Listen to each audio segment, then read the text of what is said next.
السلام عليكم، صباح الخير عمي مختار. معك صلاح من الجزائر.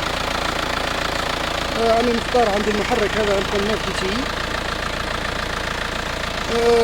فيه المشكل تاع الحس كي تعود تمشي، يعني كي تعود هكذا حادثة في الرالونت الموتور يبان ساكت ويدور مليح، يعني ما فيه حتى مشكل.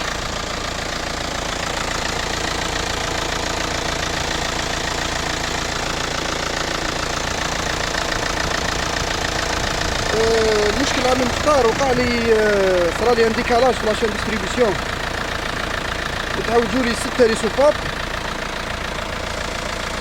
بون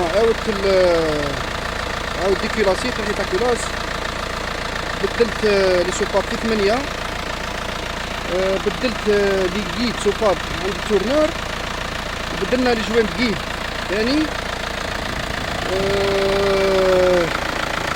بدلنا الاربراكام ولا بولي تاع الاربراكام. لابولي تاع الاربراكام فيها واحد الكلافات خلقة فيها هكذا تكسرت، بدلتها ثاني. لاشان و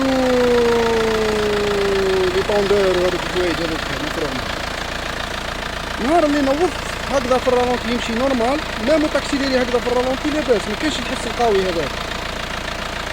بصح عمي مختار كي تعود تمشي بها سورتو في تروازيام كاتريام، واحد الحس داخل السيارة ما تقدرش لا يحتمل، مع انه ما عندي حتى تيموان شاعل. طابلو كلش فيها يخدم.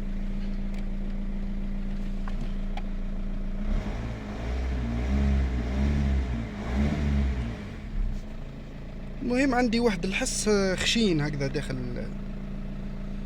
داخل السيارة، خاصة كي تعود تمشي يعني والتورمينيت في الماء هكذا، تورمينيت في الماء، والله كي ديباسي 30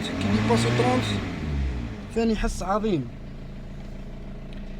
ان شاء الله تفيدنا عمي مختار، وان شاء الله يكون في الفيديو واضح. بارك الله فيك وجزاك الله خير.